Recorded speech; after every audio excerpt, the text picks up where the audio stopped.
Hello and welcome back to the Willie Morgan Show with Manchester United icon Willie Morgan, hosted by myself, Callum McFadden.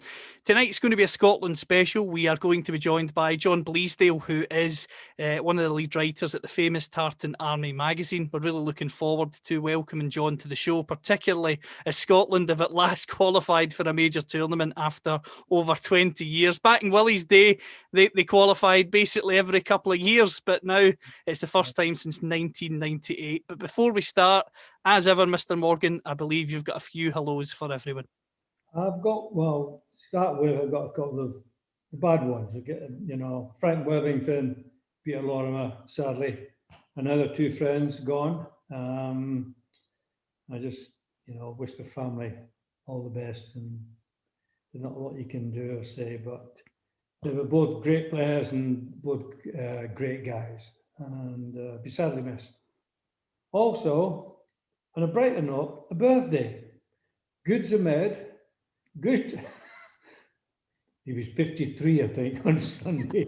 He doesn't like his age getting given out. Anyway, Goods, we missed it, but happy birthday. Hope you had a good time. Also, a big call out to all the Scottish group staying at the Reading Hilton. I hope you enjoy the podcast. I know that they're going to be down there for a while, and I think there's about 200 of them, Callum. It's colossal Scottish. It's an invasion. It's another invasion. I think Rob Roy's leading them. So anyway, I hope you enjoy the podcast. And if you've got any problems, don't forget John McLaughlin. Just go and see him. He'll sort them out for you. So, and last but not least, another sad note.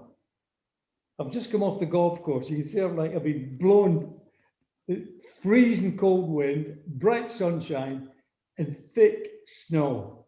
You couldn't write the script. And unfortunately, the other McFadden, Brian, has got the bragging rights. So I'm gutted. I won't sleep tonight. He's not beat me for about 3 years anyway. So anyway. So yes, and obviously a happy Easter to all the listeners and the viewers. I hope they've all had a nice time wherever you are. The first thing I want to ask you about, two things before we invite John on to the show to have a Scotland special. First one being Manchester United. At the moment, they're in the quarter-finals of the Europa League. They're currently second in the Premier League. Do you think Ollie has to win that Europa League trophy, or do you think you can accept no trophy this year, but he has to win something next year? No, I think you just leave him alone. If anyone had told me at the beginning of the season, we'll finish second, I would have broke their arm off. I'd be delighted. He's done amazing to be there and still be in the Europa League. It's fantastic. I think he's done a great job. It's a long-term job. You know how many times we've discussed it, you and I. It's at least 5 years. You got to let the lad get on with what he's doing. It's not always going to be right. But I watched the game on Sunday, and against Brighton. Okay, so we're not great. But who is? There's no one. There's really. I mean, City at the top of the league, they're not great. They just happen to be getting the run of the ball and a little bit more luck than anybody else at the moment. And of course, it's always nice that Liverpool is still down there a bit, which is always very pleasant. But no, I think he's done a good job. I don't think he has to win anything. I think what he's done, when he came here, we were in dire trouble. We were down the bottom half of the league. And now, we finished third last year. We're in second. We're going to finish second this year. It's fantastic. They've got to give the guy credit and stop looking, for cracks and saying, oh, well, he's not good. He's done a fantastic job. So, no, I don't think he has to win anything to stay in his job. I think he's the right guy. He just needs more time. And he's still got to get rid, as we've said many times, he's got a lot of dross there. He's still got to get rid of them. And he will. It's bringing somebody in first before you get rid of the other ones. So, no, I'm more delighted what he's done this year. And so should every Manchester United supporter. in the world should be delighted with what he's doing. One of the other big issues I want to ask you about before we go to national team issues is Erling Haaland. He's been said to be one of the big up and coming prospects. His agent is Mino Raiola, the same agent that Paul Pogba has. Now, Mino has denied this report, I should say, he has denied this, but the rumour is that whoever signs Haaland will have to pay his agent £20 million and his father, Alfie, who used to play football for Manchester City and Leeds, £20 million as well. So £40 million paid out before you've even paid a fee and paid the player's wage. What's your reaction to that one?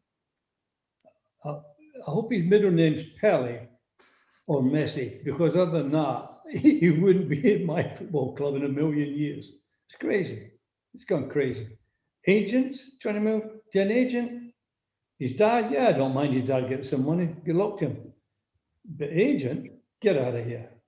You know, they are an unnecessary evil in the game, agents. And the sooner you get rid of them, the better. And take the coaches with them. So we'll be fine then. Get back to the old school. Get back to, Matt Busby, Joe Mercer, Bill Nick. Get back to them. Jock's team, great managers. And we didn't have any agents. Mind you, when I see what they're getting, I wish I had at the time. It's gone crazy. It's gone crazy. I've not seen him play, but hey, he's a prospect. He ain't Pele, he ain't Messi. He's a prospect. It's ludicrous. So we'll see. As promised, we are joined on the show by John Bleasdale, who is one of the lead writers for the famous Tartan Army magazine.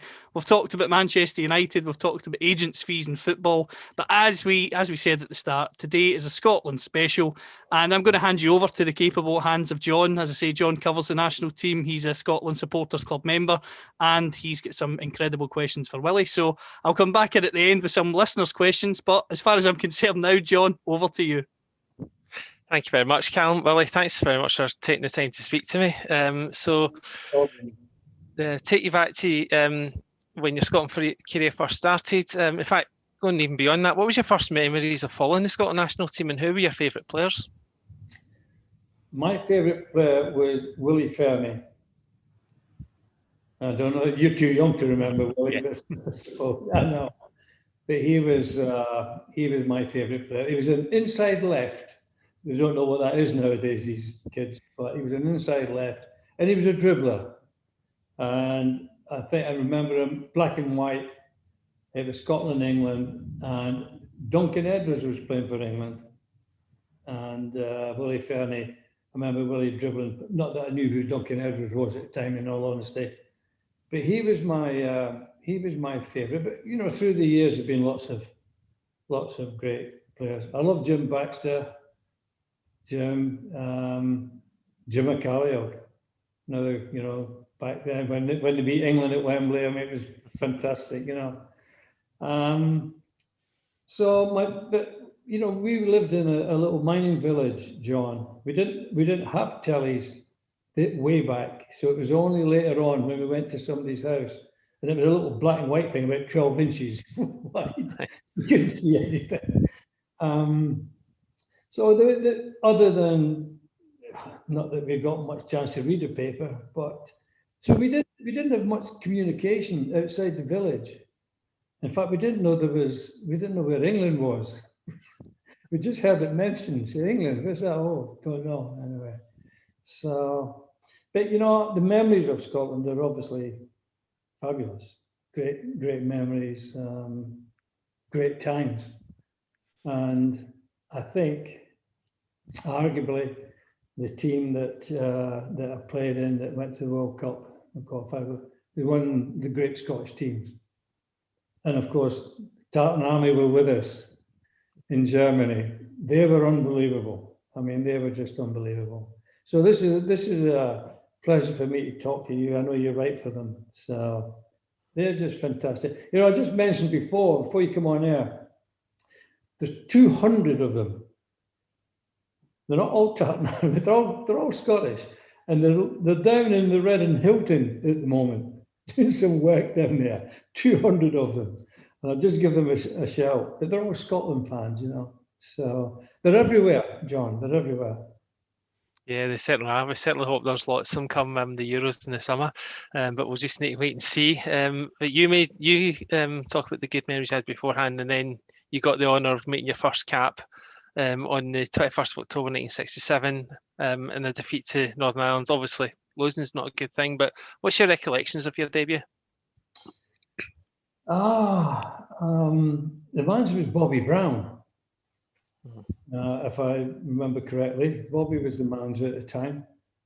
And I had been on a world tour with a Scotland team. And again, Bobby was in charge at that time as well. We went all over, well, we went around the world. So when I joined up, you know, I knew most of the lads when I came in. And I mean, I had an under-21 cap before that. But just playing for Scotland it's fantastic. To walk it, I mean, the first one, yeah, it was all right with Northern Ireland. But when I first walked out at Hampden, in front of the Hampden crowd, they were just amazing. I mean, the feeling, it's a phenomenal feeling.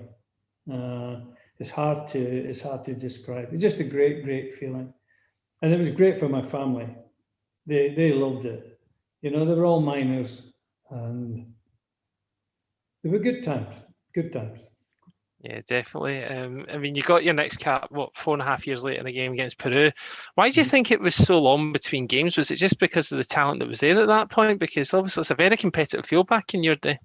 Yeah, it was competitive, but you know, back in those days, unless you had come from Scotland, from a team, be transferred down south, and you were already in the Scottish team. But as someone who came from Scotland at 15-year-old, you know, very, very difficult to break through the range of Celtic. You know, it was a different world back then. The selectors, as they were called, you know, you pick my guy and I'll pick your guy, and so it was different. And don't forget, you had two great wingers as well, Little Henderson and Jimmy Johnson. Willie Henderson, and we become good. You know, we were all great pals eventually. We all become really good pals. There was no animosity between any of us. It was, hey, we all did our job, and that's the main reason why it took so long, because you know Jimmy was playing well, and of course, by playing against Scotland, which I never did, it was more difficult. But once I got in it, then I was in quite well. Then it wasn't too bad. Yeah, you certainly got a good run at it after that, and the World Cup qualifying section. There was only 3 teams in the group in those days. So you only played 4 games overall, whereas last month we've always just played 3 in a week. So it just tells you all about the times. But in the opening game away to Denmark, who weren't a great side at the time, you managed to get your solitary international goal, a rare header for you. Just talk about the thrill of that night. I mean, it was a convincing 4-1 win in the end. Rarer than a dodo egg. Apart from scoring the goal, heading it, it wasn't my forte heading the ball, that's for sure. I think I only had about 3 headers goals in my career. But actually, you know, just being there playing for Scotland was great. And, you know, I've said many times, even though him and I ended up on opposite ends of the world, Doherty and I, he was a great Scotland manager. He was great for Scotland. Absolutely brilliant. And I've said many times again, if I hadn't gotten the job at Old Trafford, and I did, if I hadn't gotten the job at Old Trafford, we could have won the World Cup with him there. He was great at international level. He was a great manager for Scotland. Thanks for answering my next question. But yeah, it was it would have been interesting to see how things would have panned out had Doc been the manager, because something good was building. Then Willie Ormond gets the job. It was a bit of a left field appointment. I mean, had you even heard of him when he got the job? No, I didn't know who he was. He was nice though. We call him the Pink Gin Kid. He liked a pink gin, wee Willie. He was very pleasant, very nice. He was just a nice guy. I mean, the job had already been done. We qualified, and he just wanted to put his own mark on it somehow. And he wasn't a bad guy, but he wasn't Tommy Docherty. And I do, and I've said this so many times, that I honestly believe if Doc had stayed on, we could have won the World Cup that year. Don't forget, we never got beat. We got eliminated. That can't happen anymore either, without getting beat. And but you know, case of it didn't happen. But we still had a great run. We still did well. Had a great run. We should have beat both Yugoslavia and Brazil at that time. And okay, couple of draws, but can't go back in time, Jonathan.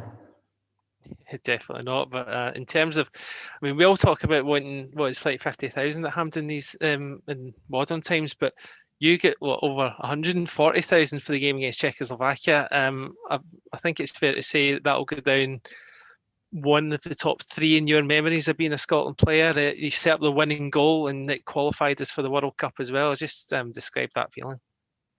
I remember it like it was yesterday. I remember it was 1-1. There was only a few minutes to go. I got the ball in the right wing, and obviously beat the guy. I actually came on the inside of the guy. Normally I would go on the outside, but I came on the inside. Saw Joe making the run, and I crossed the ball with the outside of my right foot, which was way up back then. Not something I normally did. But I saw Joe make the run, and of course, the feeling was amazing. You just can't get highs like that. It was phenomenal. And the crowd, like I say, 140,000. It was just great. The supporters they were starved. I think that's the first time we qualified for the World Cup for about 40 years or something, back then. Since 58. Was it? Yeah. It was only the third time we'd qualified, to be fair. Was it? Mm-hmm.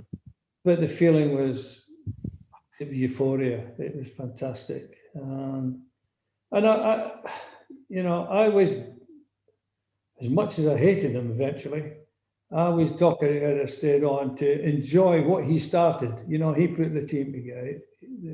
He started it all. But yeah, well, great days, just great memories, obviously. I've just lost a pal, Peter Lorimer. Very sad that Peter's gone now as well.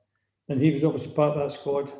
So it's what it is, sadly. Just called time, Jonathan. Yeah, God rest him, Peter Lorimer, such a sad loss. And he's obviously, as you mentioned, part of that great Leeds team that won the championship that same season, and 5 of them were represented in this Scotland squad, which just tells you about the level that we were at. There was 3 from a Celtic side that had won 9 in a row, and were actually in the European Cup semi-final that same year. You plus 2 others from United. In fact, there was 12 from England overall. Just talk about the caliber of that squad, because that's a dream. He had a great squad. He got a great squad. He didn't have to do much. It was just which ones you were going to play, because you have so many great players in the squad. Who do you choose? If you go back in time, I think again I've been asked this many times. Dennis Law was one. Do you think Dennis should have been in the squad? Of course I do. Of course I do. Dennis, one of the great Scottish players, and he could still do a bit. Right, might not do a whole game. He could do a bit. The only thing where Willie went wrong, playing Kenny Dalglish at left half. Kenny should have been up front. That's where he played with Celtic. He should have been up front, centre forward, with probably Joe Jordan. play 4-2-4. But, you know, he played Kenny in left half position. I know the left half. Again, you will remember that, John, when you left half. It's basically left wing, isn't it? No, it's left midfield.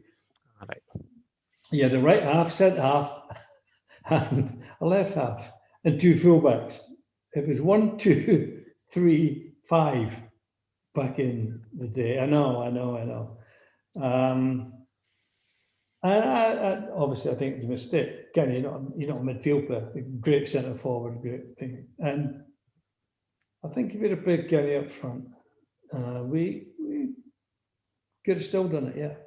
So no, I can't look back because it was so good. It was so good just being there and enjoying. And you know, you tell me again, the Scotland supporters, fantastic. Yeah, they certainly were. And you mentioned, I mean, we talked in modern days about the Tierney Robertson debate. Well, in your day, you had on the opposite side, you had Danny McGrain and Sandy Jardine that you had to shoehorn in the team. Fortunately, one of them was good enough to play left back. I think it was McGrain mainly, although Jardine, I think, played there a couple of times. Right back in the main. But, you know, they were both great fullbacks. Danny wasn't a left back.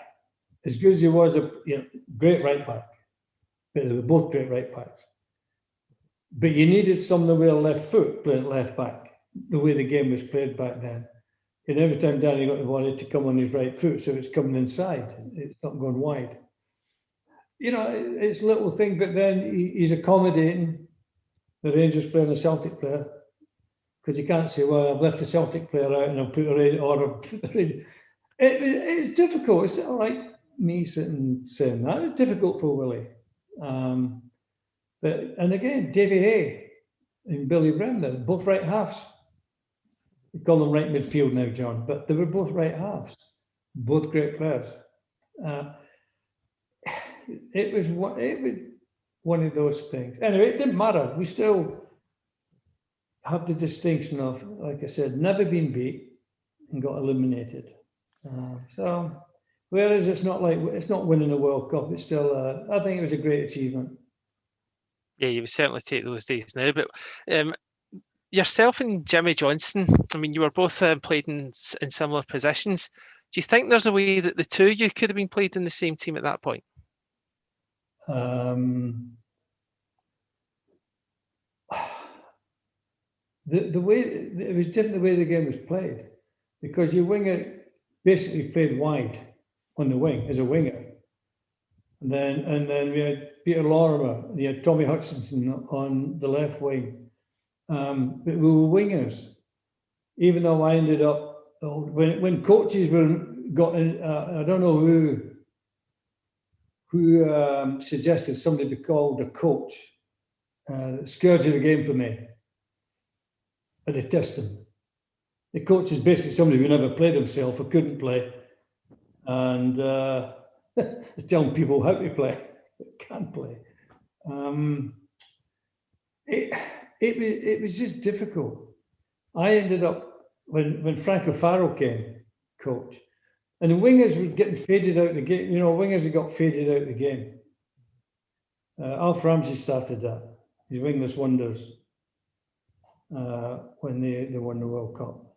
And then it became 4-2-4. And then it became 4-4-3, and then it became 4-5-2. They'd all come up with these crazy things. And I eventually ended up playing right half or right midfield, you know, and breaking wide when I could. But the game was just so different. Jimmy and I could have played in the left wing. I did occasionally. At Man U, Best and I would switch. If Bestie was having a problem with the right back, which he normally was Paul Reaney, he hated playing against Paul Reaney. He couldn't beat him. And he had Terry Cooper on left back. And he gave me a shout. He said, "We come over and, you know, ruin this guy because I can't beat him." So we would switch. And it was, you know, obviously I didn't find him a problem. But yeah, I could have played on either wing, but right wing preferably. right fit, obviously. But yeah, I could have played in the left wing and had Jinky in the team. It's just what Willie saw. I can't tell you what he saw because he didn't explain it to anyone. So, as nice as he was, and I keep going back, and he was a very nice human being. He wasn't a guy to lead you into battle. That wasn't his forte. He was a very innocent, placid little man. And I said, very nice human being, but not somebody, he's not Jock Steen or, again at the time, Tommy Docherty, somebody you go in there and you're going to battle for. And so, but it was what it was, and it is what it is. So, yeah, I'd like to play with Jinky in one wing, me in the other wing. I think they might have had a few problems, the defences. But again, I said we became great pals, as I did with Willie Henderson at the time. We all got on great. Yeah, there certainly was a good spirit amongst the camp, and that was taken almost literally one night before an England game when Jimmy Johnson decides to go on a boat and Sandy Jardine pushes him. Would you recall of that instant? Were you tucked up in your bed nice, or were you out with the rest of them? Well, when I joined, that was before we went to the World Cup, obviously. It was the home international against England. When I joined up with the squad up at Largs, where we were, that's where that happened, obviously, you know that. I had a really, really bad injury. I'd played the last 2-3 months of the season. We got relegated at Man U, and they just kept strapping me up and giving me an injection and sending me out to play. And I ended up with really, really bad injury. So when I joined the squad, I nearly didn't go at all because I was that bad. And it was a groin injury. The pain is excruciating. So for the first 2-3 weeks prior to going, I was just getting treatment. I got treatment right up until after the first game against Zaire. I didn't do any training, didn't do nothing. I was just getting treatment. And eventually,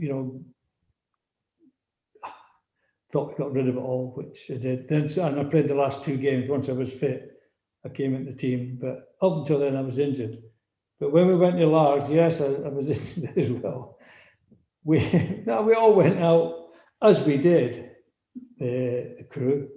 And there's not that many pubs in Largs, John, as you probably know.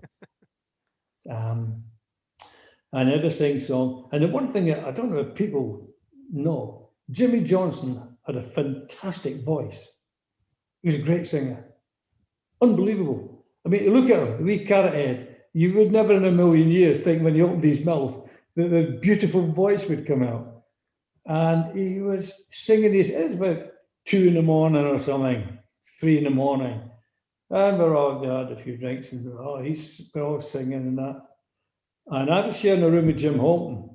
He was my roommate. And we were at the front, the Queen's Hotel, bloody hell. Vicious. Anyway, we were up, they're all upstairs.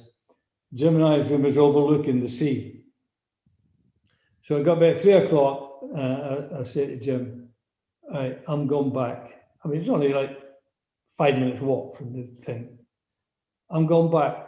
Don't wake me up when you come in. Do not wake me up in any circumstances. So he said, no, I won't, Willie, I won't. So I went back, got in bed about 3. And it must, I can't remember, about 5 o'clock, 6 o'clock. It was just gone light up in Largs. It was like morning, just gone light.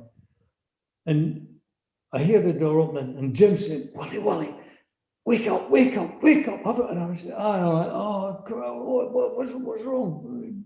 I've only been sleeping for 2 hours. Oh, you have to look at this. And I said, I told you not. I won't use the words on our podcast, John. I said, no. Come and have a look. So I went to the window we opened the window, and like we're only literally 50 yards from the sea where the hotel is. And Jinky is obviously in the boat and starting to float away. And they're looking for some driftwood to try. And he's going further, and he's shouting, "I can't swim! I can't swim!" And there's about half a dozen. And they're running up with Billy Brennan, anyway. And they're saying to him, "Dive in the water and swim back! I can't swim!" And the boat is just very slowly drifting further and further away. And you could see then the little carrot was going lower and lower in the boat. Poor wee bugger. And he was starting shouting, "Oh, I'm going to," Anyway, by that time, Mrs. Allen was the woman that owned the hotel. They called for the Coast Guard and and they rescued him. It was like an uproar, but it was innocent. It was done innocently. It wasn't done as a nasty thing. Because they leave the boats there, but there's no oars, obviously, so you can't nick them. So anyway, we Jinky in, and he was singing at the time when but when it started to drift, poor wee bugger. Anyway, so that's what happened there. That's before we went off to Germany. Oh, before we went off, excuse me, I think we went to Belgium first. I don't remember the exact route before we went to Germany. We went and played a couple of friendly matches after the home internationals. Yes, the Scotland squad were kind of feisty. That was only one of many things, John. Yeah, to be fair to Jinky, then gets man of the match against England a few days later, so it was probably a good thing that that happened as well. Yeah, it didn't affect him, It was... it relieves the tension. So, yeah. All good. Great times. Definitely. And in Germany itself, because obviously we're in an era where there's obviously no mobile phones, no iPads, there's probably very limited TV at that point as well in a foreign country. So after training in between games, what did you guys do to unwind? Because I can imagine away from your families and wives, it would have been a bit lonely at times. We drank umpteen bottles of German white wine and strawberry and cream. It was on the menu. Don't forget, it was the time of the Baader-Meinhof, the terrorist group. So each country had their own hotel. There was no other people in the hotel. They weren't allowed. And we had armed guards around the hotel all the time. So you couldn't go anywhere, you couldn't do anything. And saying no one else allowed in. No, there was no TVs. Never mind TVs, you must be joking. We played cards. Most of the time we played cards. And said, after training, I think I remember we got I don't know, 6 months after we came back, got a bill sent from the Scottish FA to pay for part of the wine that was consumed in Germany. They sent all the players and asked them to pay towards it. So they didn't know. But that's what you did with nothing else to do. So you just sat and played cards, drank wine, and strawberries and ice cream. Oh, not ice cream, strawberries and cream it was. So that's how we spent our time. And then they'd have a sing song, as you do. So that was how we spent all our spare time, John. Yeah, I don't see the Scotland squad having strawberries and cream, and they might play cards, mind you, but I think they'll be playing FIFA in between games. Green label and lead from Meals, I think. Yeah, we cleared them out. Apparently, the bill for the Scotland team's wine was more than all the other countries put together. Really, that's what they told us. So, yeah, you have to alleviate the boredom some way. It is a long day when you finish training. It's a long day. So anyway, that's what we did. Yeah, and on to the games themselves. Start off with a win over Zaire in Dortmund. This result almost pretty much came back to haunt us in terms of goal difference, because when you looked at Zaire, they weren't a great team. In fact, I remember a documentary where Willie Orman said, "This mob can't play. Let's just go have a drink." I think this was at the African Cup of Nations that they ended up winning. But it was 2-0, and I remember seeing like Dennis at one point try to get the ball at the halfway line to bring the ball up to try and get more goals. But was it frustrating from your point of view, in this sitting at the sidelines thinking that it should have been more than 2? I was still injured. I was in the stand. I understand. Sorry. Watching them, they couldn't play. They couldn't play at all. They would beat the pub team. There's a pub just down the corner where I live here. They wouldn't beat the pub teams here. They were that bad. But for whatever reason, it's just, I don't know. It's just one of those games. And we didn't cash in. We should have beat them about 10-0. They were that bad. But you know, at the time you don't know. You think, okay, well, we'll beat Brazil. Brazil were frightened of us. We went to Brazil in 1972 with Doherty, and we played the Brazilians in the Maracanã Stadium. They beat us 1-0. They scored in the last minute, but they were frightened to death of Scotland. They didn't want to play us. And they're the filthiest Brazilian team that ever walked on a pitch. They were filthy beyond belief. The referee just let them get away with it. The referee was very poor in that game. And of course, we all know Billy Mr. Sitter against Yugoslavia. I know, but It was Brazil. He missed that sitter. Anyway, we should have beaten them anyway. It would have been wonderful, John. It would have been wonderful. But it already was. And, you know, we had another good night after the last game anyway. It didn't spoil the spirit of the team. And 3 guests that we took back. Okay, 3 guests. 3 guests. Well, I told you nobody was allowed in the hotel. Only the team. And you had to have a pass and everything. So we took 3 guests back with us after the last game against Yugoslavia. Billy Connolly, Rod Stewart, and Lonnie Donegan. We took them back, the team coach. And we partied as you do. So anyway, it's and it got, I don't know, 4 or 5. We were leaving in the morning, don't forget. We're all gone home that morning, and we got to about 4 o'clock, 5 o'clock. And the hotel wouldn't let them have a room. I said, no, you can't. You know, they'll close us down. So Billy and Rod slept together on my floor. Now, I know you're laughing. We gave them a pillow and a blanket, and they slept between, it was 2 single beds. You know, I think Eric Shadler was my room partner, the lad from Hibs. And the left back he was, Eric, nice little lad. And you had 2 single beds. So we gave them a blanket and a pillow, and they slept together on the floor. So it worked back then, you know, kind of simple. But That's exceptional.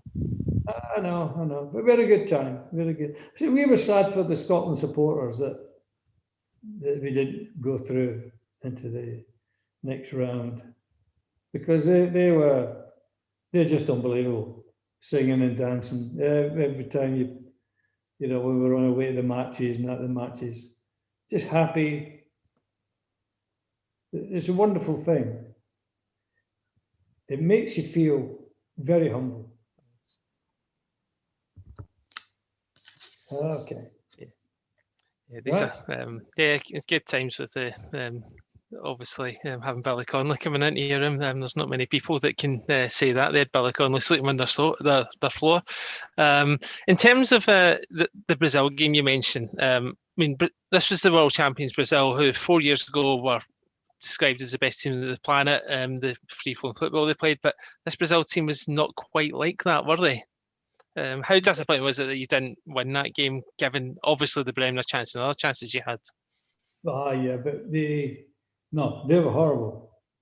Some of the fouls, I mean, up until then, normally it was the Italians who were filthy when you played Italian teams.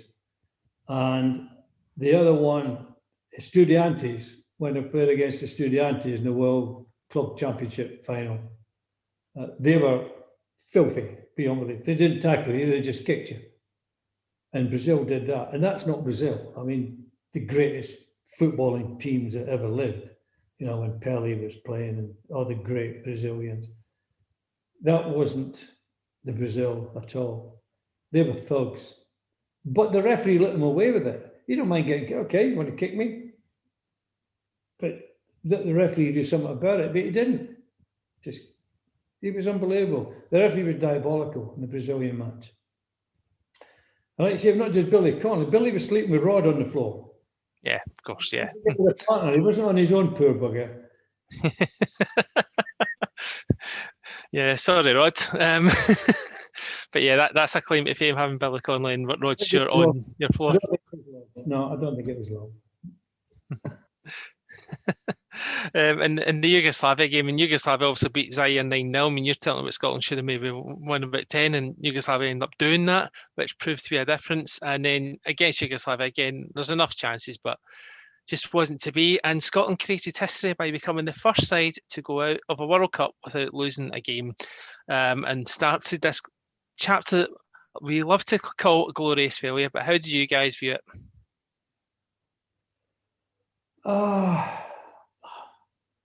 I don't know. You just get on with it. You just get on with it. Really, it's amazing the number of times people bring it up. There's nothing you can do. You just got to get on with it. Yeah, just got to talk about it and things like this for years and years, unfortunately. But at least you were in that position in the first place. It's not unfortunate. It happened, and it's the way it was. It was the way it was then. You know, it's same for everyone. If it happened to somebody, it'd be the same thing. To go out and goal difference was crazy, but we did. And a lot of people, I know, a lot of the countries were happy that we went out because nobody wanted to play us. No one wanted to play us. So anyway, it is what it is. All we can hope for now in the Euros that, you know, it'd be great to do something. It'd be great to go there, surprise people and do something. It's difficult though. You know, I do believe implicitly that coaches have ruined the game as we knew it. You know, you could play. The manager picked a team. He picked a blend.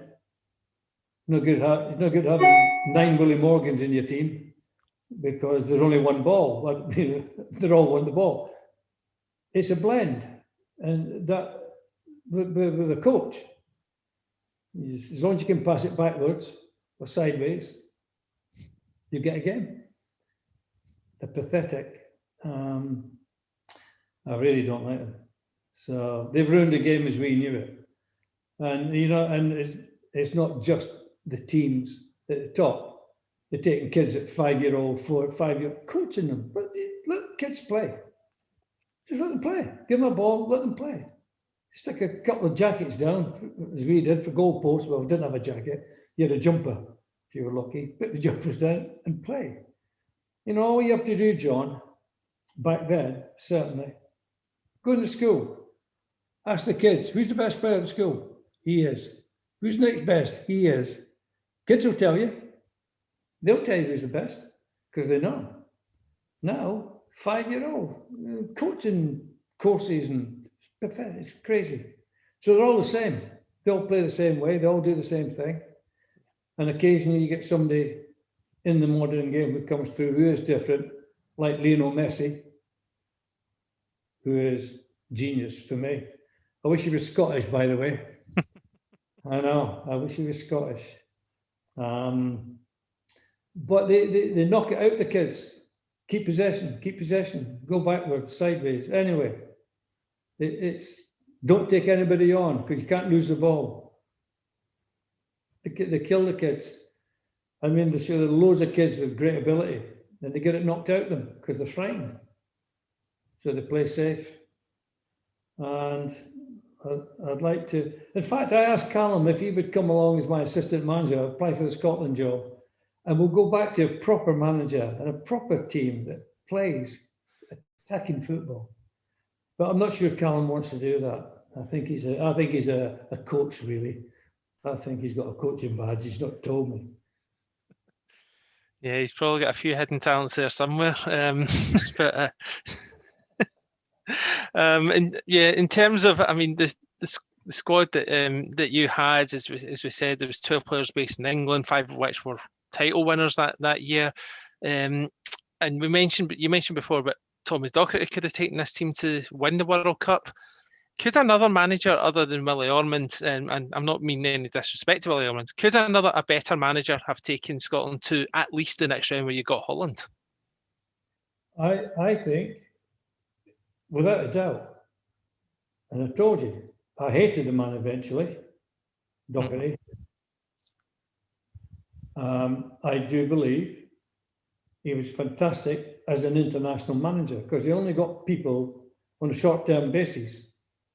As a club manager, he was a nightmare. But as an international manager, where you're only going to see him once in a blue moon, he was fabulous. And he was great. He was great for your confidence. He was great for everything. And he knew football, and he knew footballers. And he got the blend. He got the right blend. I mean, the one thing was, he knew his players. And I do believe we could have won the World Cup. And I know people say, yeah, well, of course you can say that. But genuinely, I think we could have won the World Cup that year. We were that good a squad. We could, if he'd been there. I think that without going, and no disrespect, like you just said to Willie Ormond, he was a lovely man. He's a very nice man. But he wasn't a manager in the nicest way. You know, I don't want to, you know, he's gone now. So he was a very nice human being, but he wasn't a motivator. You know, you're playing Brazil tomorrow. I think they're all right. Oh, okay. Okay. Not that, you know, it wasn't nothing to do with coaching or doing anything. It's just that he didn't fire you up in any way. I mean, I think, again, Scottish manager, well, yeah, if Sir Mark Busby had been the Scotland manager, I think they might have won the World Cup. If Jock Stein had been the Scotland manager, then I think they would have won World Cup because he was a motivator and you wanted to do it for him. But it's gone. It's gone now. All we can look at the future and hope that they get homegrown kids not getting coached and let them, you know, get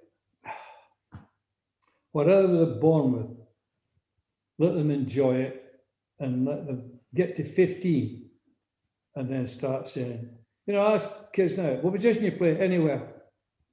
Anywhere? Okay. What position? I was a winger. He was a centre half. He was a right half. He was inside left. You didn't play anywhere. You know, it's just a different mentality. It's not the kids' fault. It's a different mentality. A lot of them have fantastic ability. You just got to nourish it and you know, let it come out. So anyway, that's my, all we can hope, I say, is Europe next year. Hopefully we can just do something, get us back in the map again. Yeah, it would be you know, there's nothing to beat anymore. There's no great teams anymore because they're all the same. They all play the same way. So if you're lucky, you get a goal scorer. Somebody will nick a goal here and there, and that'll be the difference between winning and losing. But all the teams play the same way. So it's a different game. Yeah, well, let's hope this striker that we have found in Shea Adams will put one in the England net in Wembley on the 18th of June. That would be lovely. And That would be fantastic. Just a couple of quick fire questions from myself to finish off. So first of all, just summarise what it meant to you to play for Scotland. It was phenomenal. You know, you're playing for your country. It's something that you don't dream about. Play for your country. It's fantastic. The goosebumps when we walked out at Handon, and by the way, Handon wasn't the greatest pitch in the world either. It was like playing on an ice rink. It was terrible. There wasn't a blade of grass on it.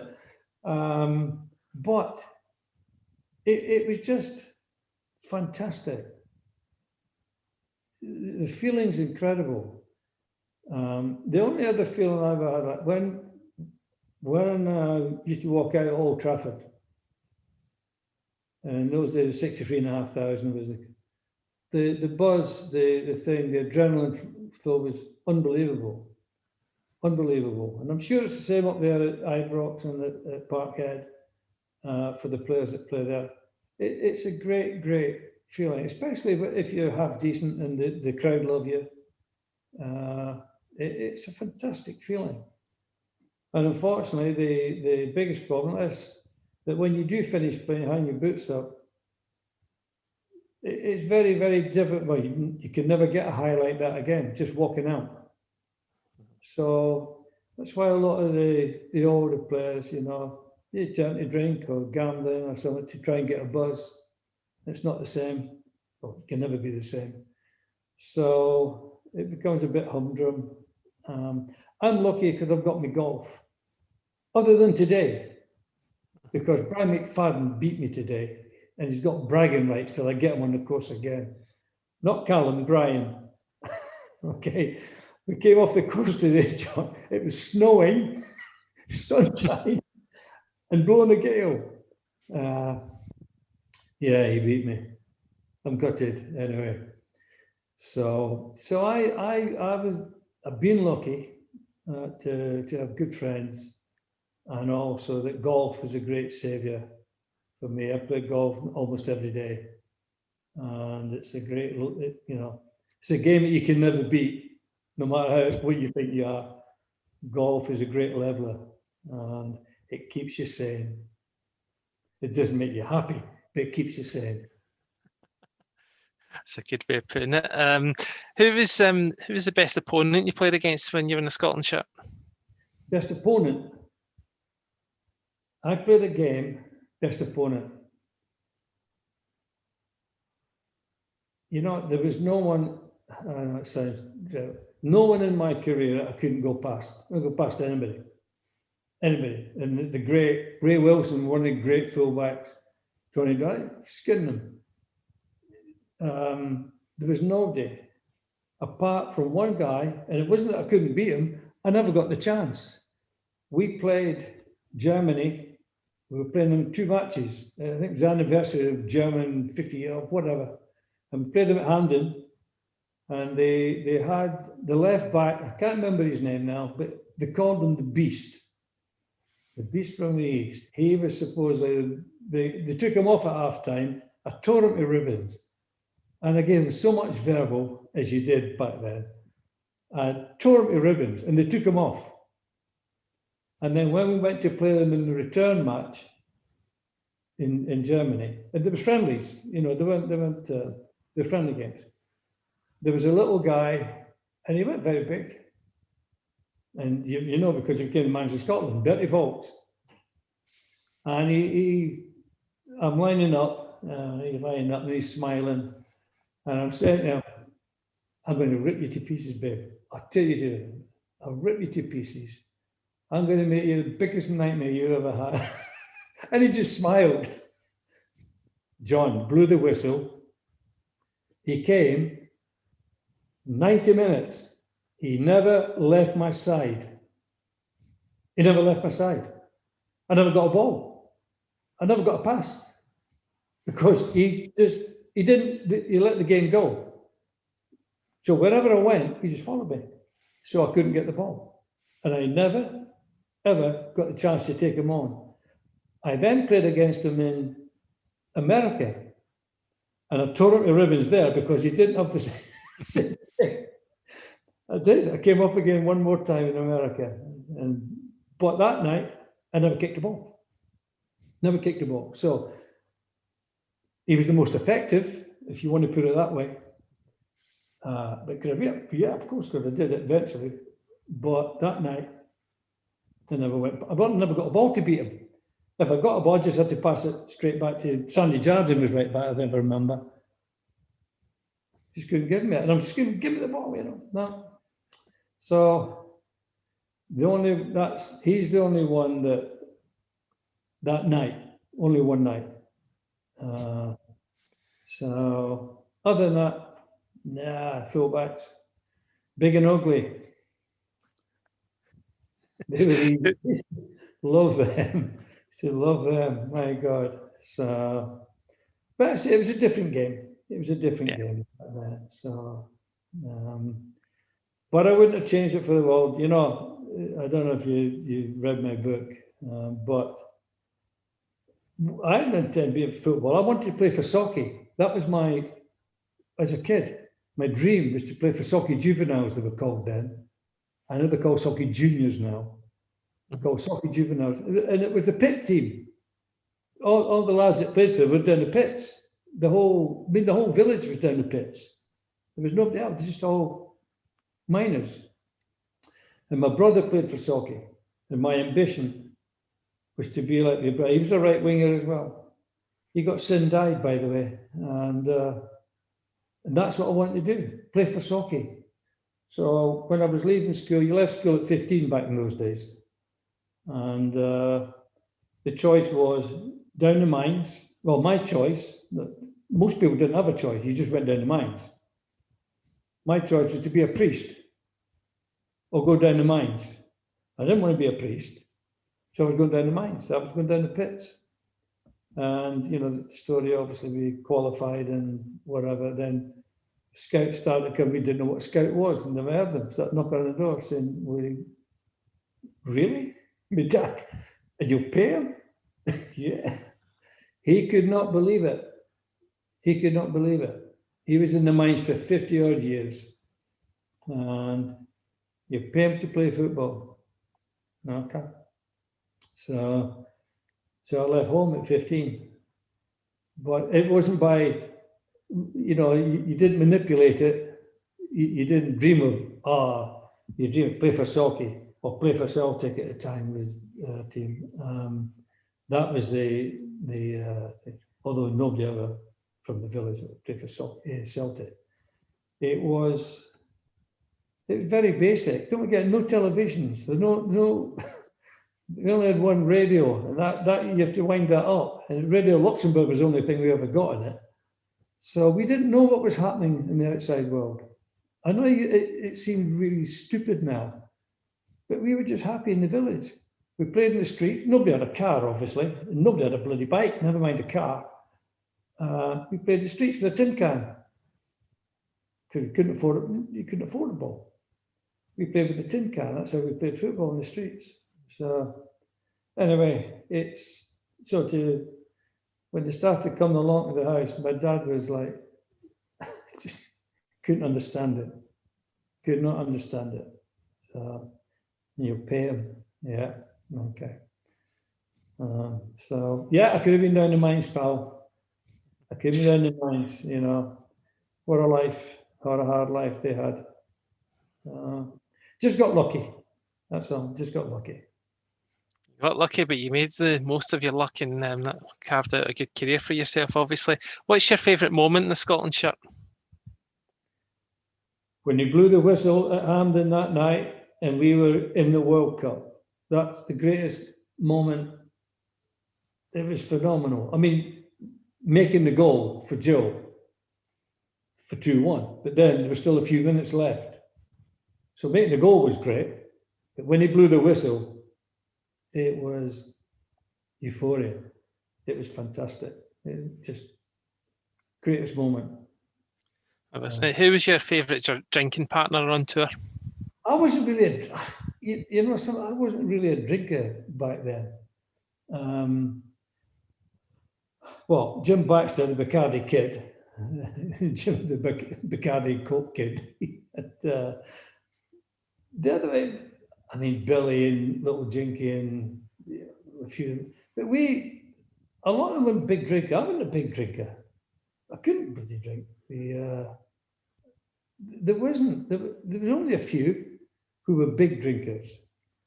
See, but the football at the club, there was a handful who liked to drink, but most of us had an odd drink now and then. But no, I wasn't a drinker, and I never drank beer or anything. I couldn't drink beer or anything like that. And Paddy Crown that introduced me to wine. I didn't even know what bloody wine was. And Paddy Crown introduced me to a glass of wine. And it was German wine as well, by the way. So it's a long time ago. Yeah, but no, apart from a few of them, most of them, they're moderate drinkers. Good stuff.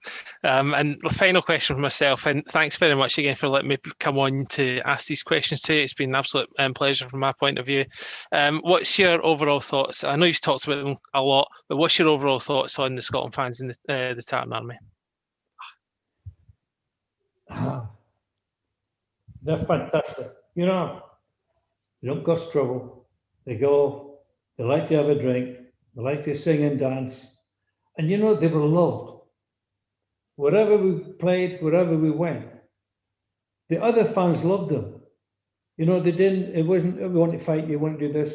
They loved, and they joined in. They had their kilts singing and dancing, and you wouldn't want to fight them. They were fantastic. And it really did.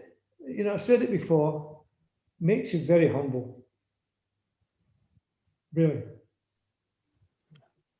Definitely. Well, again, appreciate the time, Willie. Thanks very much.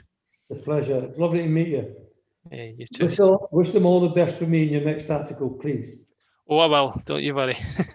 Okay. Just before we go, thank you for those questions, John. We've got a couple of questions in from some of our regular listeners. Our good friend Otterman. How much would I have to pay to get you out of retirement, Willie? At the moment, probably a tenner. No, all you'd have to do is find me a pair of boots, Otterman. A new pair of football boots, but not yellow or red. I don't know. I think we said that when I did the documentary for Busby about Samat, the people who were doing it said that the equivalent to my transfer fee in 1968, which at the time, as you know, was a record fee, 117,000, is now around about 200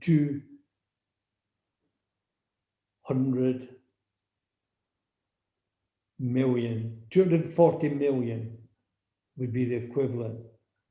So, yeah, I think if you want to be my manager and you can get somebody to take us on, I would gladly find a pair of boots somewhere. So now it's, as I keep saying, not that I could, but I wouldn't change anything. It's been wonderful. I've had a wonderful life. The only thing I would do, Otterman, I would love to play, as I've said it again, I keep repeating, but play on these pitches. They are unbelievable. Watching the pitches they're playing on in the middle of winter. We played on mud. If you were lucky, normally a load of stuff thrown in as well. But the pitches are amazing that these people play on. It's incredible. And I would love to do that. Absolutely. Ashy's got in touch. He's another regular listener. What was the adrenaline rush like when you played against England?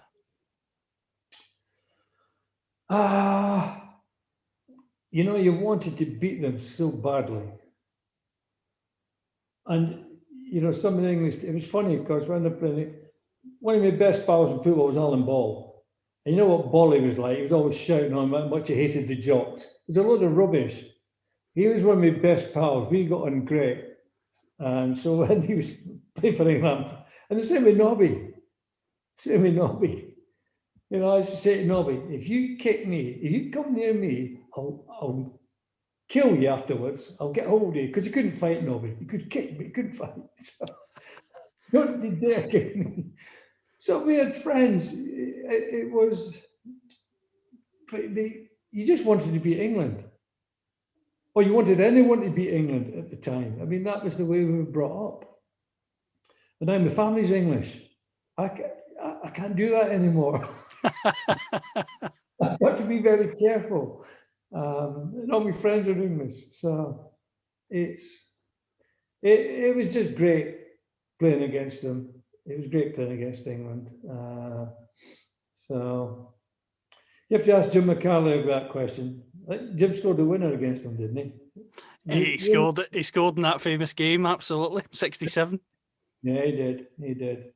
So yeah, well, we'll see. Live and let live. Is my wife listening? Joe Brown has got an interesting question. This is the last of the listeners' questions. Joe has said, you've talked a lot about coaches and managers. Would you like to have had the chance to manage Scotland if you could be given that chance? Was that something you would like to have been able to do? Joe, I applied for the job. A few years ago when the job came up. I think they gave it to Bertie Vogts, the guy we've been talking about, John. That Bertie Vogts, he's a nightmare in my life. They gave him the job. But I would, unfortunately, as far as I'm aware, you cannot get, they're not called managers now, you cannot get a coaching job without a coaching badge. And no players from my era. Coaching badge? I mean, why do I need a coaching badge? Don't do that. I would love to manage Scotland because I'd have the best team available, I promise you. And they'd be playing attacking football. It'd be the best blend that you could ever get. I don't want to coach somebody. If I have to coach somebody how to play, they wouldn't be my team. I want somebody that can play. And just put them in the position I want them to play and to blend with him and him. It's like the old midfield. Paddy Crown, Robbie Starrs, Bobby Charlton, all completely different. There's a blend and it worked. But you have to have that blend. Not just all the same. I mean, you watch them now. They're all the same.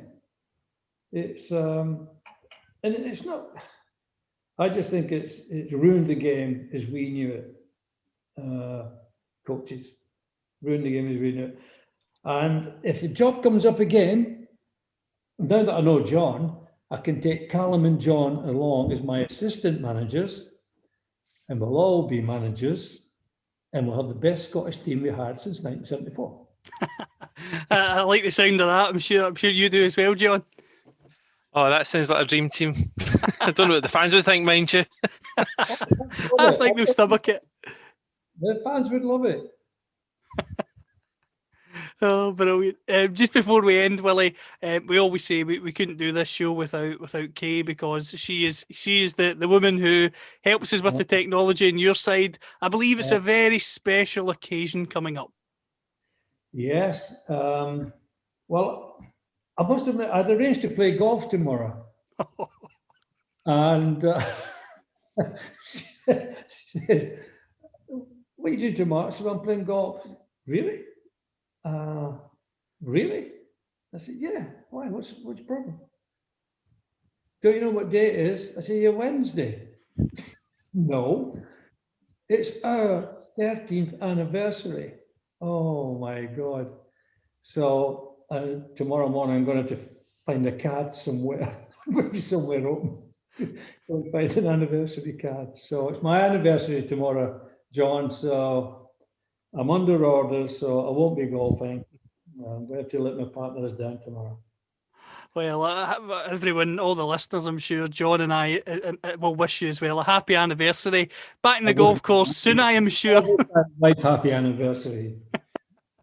I'm sure it'll be fantastic. But as I say, John, it's been fantastic to have your questions from the Scotland perspective. We've had questions from our listeners. We've talked about Manchester United and many more things. We'll be back in the next couple of weeks. Willie, have you got anything you'd like to say just before we go? Just, as always, happy Easter, belated happy Easter to everyone who listens and viewers as well on YouTube. I hope you've all had a great weekend, and that eventually this is all it's going to clear up. It's not going to go away, but it's going to clear up, and hopefully we'll get back to normal. And Scotland will win the Euros next year. If only that could come true, and you never know, miracles can happen. Yeah, well, we'll see. You never know.